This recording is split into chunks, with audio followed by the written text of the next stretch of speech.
का वो त्राता, भटके हुओं को राह बताता, दीन दुखियों का वह दाता, भटके हुओं को राह दिखाता, सीधे मार्ग में हमें चलाता, सीधे मार्ग में हमें चलाता, उसकी जय जयकार करो। जय हो जय हो जय हो जय हो जय हो जय हो। अब सुन देखेंगे सुबह संदेश मॉर्निंग वॉइस। अब प्रफुल्ल दास जोशी अब्राहम असम से वजन से बांटा जाए।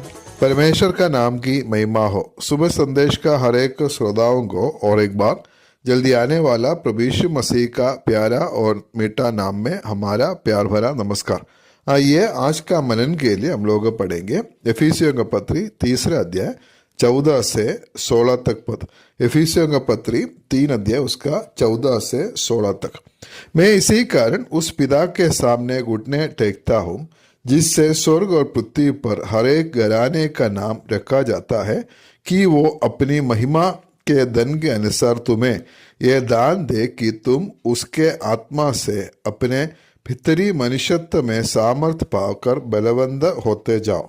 एफिसियों का पत्री 3 अध्याय उसका 14 से 21 पद तक हम लोग देख सकता है। इधर पौलुस का एक प्रार्थना है। पौलुस विश्वासियों के लिए, इन विश्वासियों के लिए पौलुस प्रार्थना करता है, और एफिसियों का पत्री का दूसरा प्रार्थना है पौलुस का। पहला प्रार्थना पहला अध्याय में हम लोग देख सकता है, और यह प्रार्थना का विषय के बारे में हम लोग इधर देख सकते हैं किस बात के लिए पौलुस इधर प्रार्थना करता है। वो 16 पद में हम लोग पढ़ा है, वो अपनी महिमा के धन के अनुसार तुम्हें यह दान दे कि तुम उसके आत्मा से अपनी भीतरी मनुष्यत्व में सामर्थ पाकर बलवंत होते जाओ। इधर पौलुस प्रार्थना करता है हम विश्वासियों के लिए हमारा भीतरी मनुष्यत्व में सामर्थ्य पाकर बलवंत होते जाने के लिए इधर पौलुस प्रार्थना करता है। बहुत बार हम लोग हमारा बाहरी मनुष्यत्व के बारे में हम लोग सोचते हैं, लेकिन हमारा एक भीतरी एक मनुष्यत्व है, और उस भीतरी मनुष्यत्व को सामर्थ्य होना है, बलवंत होना है, उसके लिए हम लोग प्रयत्न करना बहुत जरूरी है। जैसा हम लोग बाहर का जो मनुष्य को हम लोग उसको पालन पोषण करता है, उसका ताकत के लिए हम लोग सोचता है, उसी प्रकार हमारा भीतरी मनुष्यत्व के लिए हम लोग सोचना है। ये जो भीतरी मनुष्य जो है, ये जो एक दिन वो मरा था, वो पापों और अपराधों के कारण मरे हुए थे। एफिसियों का पत्री 2:1 में हम लोग देख सकता है। लेकिन जब एक व्यक्ति उद्धार पाते हैं, प्रभु यीशु मसीह को अपना दिल में ग्रहण करता है, उस समय प्रभु क्या करता है, उसको जिलाता है। भजन संहिता 119 का 18 में हम लोग पढ़ता है, मेरी आंखें खोल दे कि मैं तेरी व्यवस्था के अद्भुत बातें देख सकूं। हमारा ये अंदर का जो मनुष्य है वो देख सकता है। इधर हम लोग जो देखता है, व्यवस्था की अद्भुत बातें देखने के लिए मेरा आंखें खोल दे। ये जो भजन संहिता लेखक अपना बाहर का जो आंख के बारे में नहीं लिखा है, अपना जो भीतरी मनुष्य का आंख के बारे में लिखता है। मतलब ये जो भीतरी मनुष्य वो देख सकता है। मत्ती रचित सुसमाचार 13 अध्याय उसका 9 पद में हम लोग पढ़ते हैं, जिसके कान हो वो सुन ले। और ये जो हम लोग देखता है, ये भी भीतरी मनुष्य के बारे में है, जो बाहर का कान से हम लोग सुनते हैं। लेकिन इधर जो लिखा है, प्रभु यीशु मसीह जो बोला है, वो भीतरी मनुष्यता के बारे में है। मतलब वो मनुष्य देख सकता है, सिर्फ उतना नहीं है, वो सुन सकता है। और ये भीतरी मनुष्य जो है ये चख सकता है। मतलब भजन संहिता 34 का उसका 8 पद में हम लोग देख सकते हैं, परख कर देखो कि यहोवा कैसा भला है, taste and see that the Lord is good. परमेश्वर कितना भला है बोलकर चक्कर देखो। ये भी उस भीतरी मनुष्यत्व के बारे में हम लोग देख सकता है। परमेश्वर का वचन का अद्भुत बातें ये देख सकता है, और परमेश्वर का वचन ये भीतरी मनुष्य जो है सुन सकता है, और परमेश्वर को चक्कर वो परख सकता है। और सिर्फ उतना नहीं है, उसका एक्सरसाइज भी करना है। बाहर का मनुष्य जो है उसका तंदुरुस्त रहने के लिए उसका एक्सरसाइज करना पड़ता है, और इसी प्रकार हमारा जो भीतरी मनुष्यत्व जो है उसका भी सही एक्सरसाइज करना जरूरी है।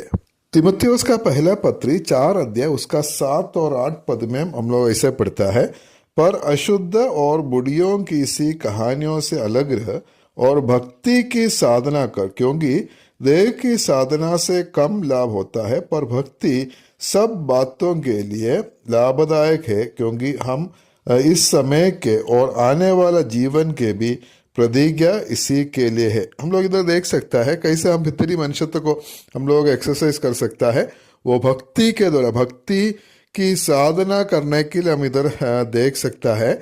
और देह का साधना मतलब जो बाहरी जो मनुष्य है उसके बारे में है, उसका एक्सरसाइज करने से कम लाभ होते हैं। जरूर उसका लाभ है, हम उसका करना है, लेकिन उससे बढ़कर हमारे अंदर का मनुष्य को हम लोग एक्सरसाइज करना है। और वो एक्सरसाइज है, वो भक्ति है। और वो एक्सरसाइज सिर्फ इस जीवन के लिए नहीं है, इस समय के लिए नहीं है, आने वाला जीवन के लिए भी वो लाभदायक है बोलकर हम लोग इधर देख सकता है। और हम लोग देख सकता है इस भीतरी मनुष्यत्व को उसका साफ करना चाहिए। उसका भजन संहिता 51 का 7 पद हम लोग देख सकते हैं। जुफा से मुझे शुद्ध कर तो मैं पवित्र हो जाऊंगा, मुझे दो और मैं हिम से भी अधिक श्वेत बनूंगा। हमारा बाहरी जो शरीर जो है उसको हम नहलाता है और हम लोग उसको हमेशा साफ रखने के लिए कोशिश करते हैं, और हमारा भीतरी मनुष्य को भी हम लोग साफ करना है। और ये कैसे हम लोग उसको साफ करेंगे? परमेश्वर की वचन से हम लोग उसका शुद्ध करना है, और शुद्ध कर हम लोग उसको हमेशा रखना जरूरी है। और हम लोग देख सकता है ये भीतरी मनुष्य को हम लोग खाना खिलाना जरूरी है। जैसे हम लोग हमारा शरीर के लिए हम लोग भोजन करते हैं, हम लोग खाना खाता है, और इसी प्रकार हमारा भीतरी मनुष्य को हम लोग उसको भी भोजन देना है। मत्ती सुसमाचार 4 अध्याय 4 पद हमें मालूम है, उधर हम लोग देख सकता है, मनुष्य केवल रोटी ही से नहीं परंतु हर एक वचन से जो परमेश्वर के मुंह से निकलता है जीवित रहेगा। रोटी जो है हमें चाहिए, हमारा बाहर का शरीर के लिए रोटी जरूरी है, इसका बढ़ोतरी के लिए, उसका तंदुरुस्ती रखने के लिए हम लोग भोजन करना पड़ेगा। इसी प्रकार हमारा भीतरी मनुष्य को भी भोजन देना, उसको भी खाना खिलाना है समय पर, और वो हम लोग देख सकते हैं वो भी परमेश्वर का वचन है।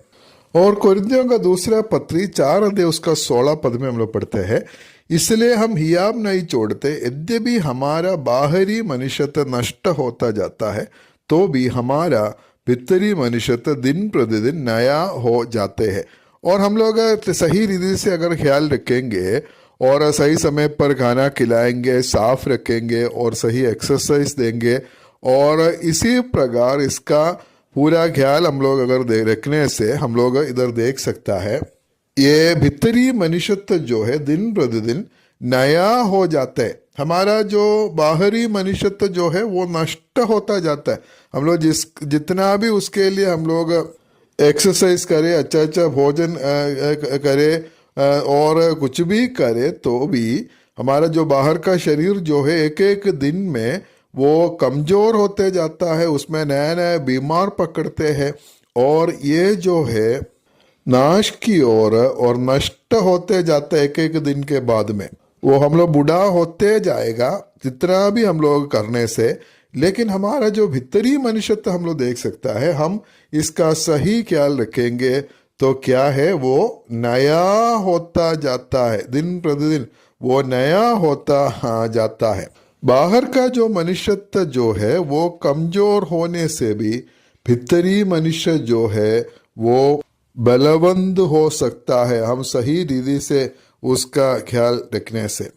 इसलिए परमेश्वर हमें सहायता करे, परमेश्वर की वचन की अद्भुत बातों को देखने के लिए, परमेश्वर के वचन सुनने के लिए, और परमेश्वर को परख कर देखने के लिए, और उसका भीतरी मनुष्य का एक्सरसाइज करने के लिए, और इसको साफ रखने के लिए और समय पर उसको भोजन देने के लिए, और इसी प्रकार ये भीतरी मनुष्य को जो वो बलवंत और ताकत पाने के लिए हम लोग कोशिश करें। इधर इफिसियों का पत्री 3:16 में हम लोग देखा है पौलुस विश्वासियों के लिए प्रार्थना करता है कि उनका भीतरी मनुष्यत्व में सामर्थ्य पाकर बलवंत होते जाओ। ये हमारा भी इच्छा होना है, हमारा भी कोशिश होना है, हमारा भीतरी मनुष्य को उसको सामर्थ्य पाकर बलवंत होते जाने के लिए प्रभु हमें सहायता करे। परमेश्वर का नाम की महिमा हो।